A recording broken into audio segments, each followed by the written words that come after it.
আসসালামু আলাইকুম। ঈদ মুবারক। প্রিয় দর্শক, এবারের কোরবানির ঈদে মানে ঈদুল আজহার সবচেয়ে আলোচিত বিষয় সম্ভবত ডোনাল্ড ট্রাম্পের কোরবানি না হওয়া। মানে ডোনাল্ড ট্রাম্প বলতে আপনি নিশ্চয়ের মধ্যে জানেন জিনিসটা সোশ্যাল মিডিয়ায় এবং আমাদের আপনার মেইন স্ট্রিম মিডিয়াতেও বারবার এসেছে যে একটা অ্যালবিনো প্রজাতির মহিষ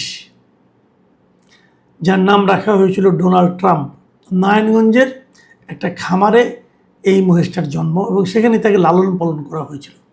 সাধারণত আমরা জানি মহিষ হয় কালো রঙের, কিন্তু এই মহিষটা ছিল গোলাপি রঙের এবং তারও চেয়ে বড় কথা এর মাথার সামনের দিকে কিছু চুল ছিল, চুলগুলো ব্লন্ড চুল আর কি, মানে ডোনাল্ড ট্রাম্পের যে চুলের কালার অনেকটা সেই কালারের চুল এবং তার মুখের এই চুলগুলো, তবে চোখ, এই সব মিলিয়ে তার সঙ্গে কেউ কেউ ডোনাল্ড ট্রাম্পের মিল খুঁজে পেয়েছেন এবং এই খামারে যিনি মালিক, এই মালিকের ছোট ভাই এই আপনার মহিষটার নাম রেখেছিলেন যে ডোনাল্ড ট্রাম্প।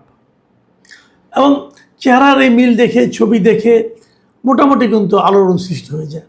এই মে মাসের সেকেন্ড উইক থেকে এটা নিয়ে বেশ আলোচনা হতে থাকে, বিভিন্ন জায়গায় আলোচনা হয় এবং এটা কোরবানির জন্যই এটাকে আনা হয়েছিল। এই মহিষটার বয়স ছিল 4 বছর। 4 বছরের মহিষের ওজন ছিল প্রায় 680 কেজি, বেশ বড় মহিষ। এবং এটা কে কিনবে, কত টাকা দিয়ে কিনবে, এটা নিয়ে নানা রকম আলোচনা এবং শেষ পর্যন্ত কেরানীগঞ্জের মিস্টার মনিরুজ্জামান নামে এক ভদ্রলোক, উনি এই মহিষটা কিনে নিয়ে গিয়েছিলেন কোরবানি দেবেন বলে, কিন্তু শেষ পর্যন্ত ওনার আর কোরবানিটা দেওয়া হয়নি। আগে বলেছি যে এটাকে নিয়ে, এই মহিষটাকে নিয়ে অনেক, আমাদের কেবল জাতীয় দৈনিকগুলোতেই নয়, বিদেশি অনেক দৈনিকেই এটা নিয়ে কিন্তু নিউজ হয়েছে। যেমন ব্রিটিশ সংবাদ মাধ্যম দ্য টেলিগ্রাফ, দ্য ইন্ডিপেন্ডেন্ট, বার্তা সংস্থা এপি, রয়টার্স, হ্যাঁ, এবং বিভিন্ন আন্তর্জাতিক মাধ্যম এটার। আজকেও আমি দেখলাম যে বার্তা সংস্থা আপনার টেলিভিশন, সিএনএন টেলিভিশন, ওনারা এটা নিয়ে একটা ভিডিও নিউজ করেছে, রিপোর্ট করেছেন। এই রিপোর্টটাও আমার চোখে পড়ল এবং সিএনএনের এই রিপোর্টটাতে এটা বলা হয়েছে যে the Donald Trump the buffalo will not be sacrificed this year. এবছর হচ্ছে না, পরবর্তী সময় হবে কিনা জানি না, নানাভাবে এটাকে কিন্তু তারা ব্যাখ্যা করছে এবং বলছে। এর আগে দ্য টেলিগ্রাফের যে খবরটা হয়েছিল তার শিরোনাম ছিল যে Bangladesh sacrifice Donald Trump the albino bull, Bangla করলে যেটা দাঁড়ায় যে বাংলাদেশের অ্যালবিনো মহিষ ডোনাল্ড ট্রাম্পকে কোরবানি দেওয়া হচ্ছে অথবা কোরবানি দেওয়া হবে, এই ধরনের একটা নিউজ। তো প্রশ্ন হচ্ছে ডোনাল্ড ট্রাম্পের কোরবানিটা হলো না কেন? আসলে এই যে নিউজগুলো আমরা বললাম, এই নিউজগুলোর কারণেই আমার ধারণা এই কোরবানিটা দেওয়া সম্ভব হয়নি। দেখুন, আমাদের এই দেশে বিভিন্ন বিখ্যাত লোকের নামে কোরবানির সময়, কোরবানির হাট যখন বসে, বিভিন্ন বিখ্যাত লোকের নামের সঙ্গে নাম মিলিয়ে অনেক কিন্তু গরু, ছাগল এগুলি কিন্তু আমরা দেখতে পাই। যেমন এবছরই লালমনির হাটে প্রায় 1000 কেজি ওজনের একটা বিশাল ষাঁড় পাওয়া গিয়েছিল, যার নাম রাখা হয়েছিল জায়েদ খান। আপনি জানেন জায়েদ খান আমাদের এখানকার একজন নায়ক ছিলেন, উনি এখন যুক্তরাষ্ট্রে বসবাস করছেন। এই জায়েদ খানের নামে এই ষাঁড়টার নামকরণ করা হয়েছিল। কেন? তারা একটা ব্যাখ্যা দিয়েছিলেন।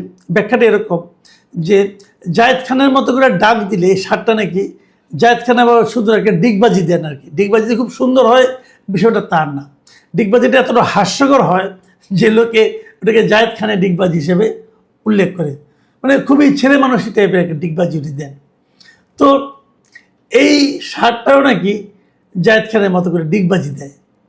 তো হতে পারে এই কারণে নানা কারণে রাখে নাম। যেমন হিরো আলমের নামে প্রতি বছর, গত কয়েক বছর ধরে আমরা দেখছি কোনো না কোনো হাটে হিরো আলমের নামে নামকরণ করে ষাঁড় বিক্রি হয়। হিরো আলমের নামে যে ষাঁড়গুলি বিক্রি হয় এগুলো একটু ছোটোখাটো আকৃতির হয়ে থাকে। এমনকি আমরা দেখেছি যে ফুটবলার, যেমন সামনে বিশ্বকাপ ফুটবল আসতেছে, এই জন্যই এই বছর ফুটবলারদের নামে কিন্তু, যেমন গাবতলী হাটে মেসির নামে একটা ষাঁড় বিক্রি হয়েছে বাদামি রঙের, সেটা প্রায় 1000 কেজি ওজন ছিল এবং সেটার দাম হাঁকা হয়েছিল 14 লাখ টাকা। এই বছরই ঘটনা। তবে ক্রিস্টিয়ানো রোনাল্ডো তার নামে হয়, সাকিব খান ডিপজলের নামেও বহু সার এরকম বিক্রি হয়েছে। এমবাপ্পে, নেইমার, লুকাকু এদের নামেও কিন্তু অনেক গরু কোরবানির ঈদে বিক্রি হয়েছে আমাদের দেশে। প্রশ্ন হচ্ছে সেগুলি বিক্রি হয়েছে, লোকে কিনে নিয়ে গেছে এবং কোরবানিও দিচ্ছে, কোনো সমস্যা হয়নি। কিন্তু এবার সমস্যা হলো কেন? এবার সমস্যা বোধহয় একটাই কারণটা হলো যে সারটির নাম রাখা হয়েছে ডোনাল্ড ট্রাম্প। এবং ট্রাম্প এবার খুবই যে ইম্পর্টেন্ট ব্যাপার, ট্রাম্পের নামে রাখাই যে কোরবানি দেওয়া যাবে না তাও কিন্তু না। কিন্তু ট্রাম্প এবার এমন কিছু ঘটনা ঘটিয়েছেন, যেমন ইরান যুদ্ধ করেছেন, মুসলমানদের ব্যাপারে তার কিছু আপনার বিদ্বেষ ছড়ানো কথাবার্তা আমরা শুনেছি, ইহুদিদেরকে সমর্থন করেছেন, গাজায় যে নির্মম হত্যাকাণ্ড চালিয়েছে ইসরায়েলিরা তাকে উনি সমর্থন দিয়েছেন। নানাভাবে মুসলমানদের কাছে এই মুহূর্তে ডোনাল্ড ট্রাম্প একটা অজনপ্রিয় এবং অপছন্দের নাম। তেমন নামের একটা সারকে যদি কোরবানি দেওয়া হয়, কোরবানি মানে কি জবে করা হয়, আমরা যদি ওভাবে ধরি, ওরা তো ওভাবে দেখবে, এটা তো স্যাক্রিফাইস হিসেবে দেখবে না। যদি জবে করা হয় তাহলে সেটা নিয়ে ডোনাল্ড ট্রাম্প অথবা আমেরিকানদের মধ্যে এক ধরনের নেতিবাচক প্রভাব পড়তে পারে এবং এরই মধ্যে পড়েছে বলেও অনেকে কিন্তু দাবি করছেন।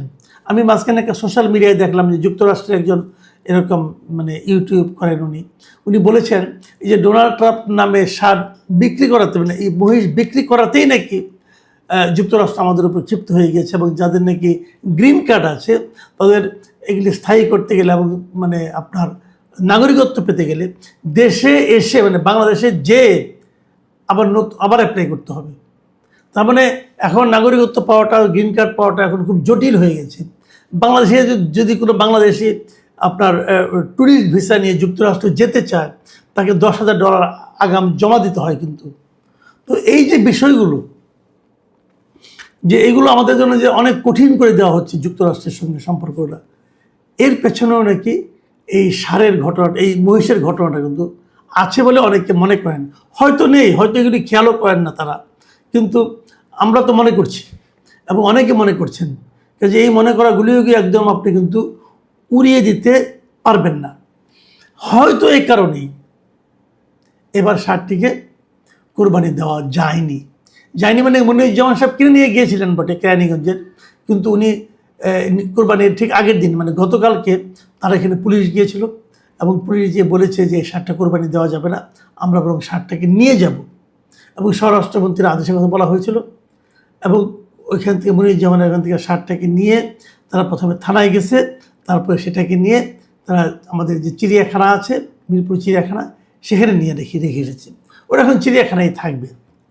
কাজে যারা মনে করছেন যে এটা খুব ভালো, হ্যাঁ আমিও মনে করি এটা খুবই একটা কূটনৈতিকভাবে একটা ভালো কাজ অবশ্যই হয়েছে। কি দরকার এরকম একটা বিতর্কিত হয় কি, যেমন মেসিকে মাইন্ড করবে, এমবাপ্পে মাইন্ড করবে, জায়েদ খান মাইন্ড করছে, হিরো আলমকে যে জব করা হলো হিরো আলম মনে করবে, এগুলো কিন্তু সাধারণত কেউ মনে করেন, এগুলো নিয়ে সবাই হাসি তামাশা করে। কিন্তু লোকটা তো ট্রাম্প, যে ট্রাম্পের কারণে আমরা এমনিতেই অনেক ঝামেলা আছি। আমাদের দেশে এই মুহূর্তে যে আমরা সবসময় আলোচনা করছি যে যুক্তরাষ্ট্রের সঙ্গে একটা গোলামি চুক্তির মতো একটা বাণিজ্য চুক্তি হয়েছে, সেটা কিন্তু ট্রাম্পের চাপেই হয়েছে। ট্রাম্পকে ভালোবেসেই কিন্তু ডক্টর ইউনূস এই কাজটা করেছেন। ট্রাম্পকে ভালোবেসেই কিন্তু ডক্টর খলিল এই জিনিসটা উদ্যোগ নিয়ে এই চুক্তিটা সম্পাদন করেছেন এবং ট্রাম্পের চাপের কারণেই আমরা এটাও মনে করি ডক্টর খলিলকে পররাষ্ট্রমন্ত্রী করতে হয়েছে। এবং অনেকে তো এটাও বলেন যে ট্রাম্পের কারণে জাতিসংঘ সাধারণ পরিষদের সভাপতি হিসাবে ডক্টর খলিল হয়তো এবার নির্বাচিত হতে যাচ্ছেন। এই অনেক কাহিনী কিন্তু আছে।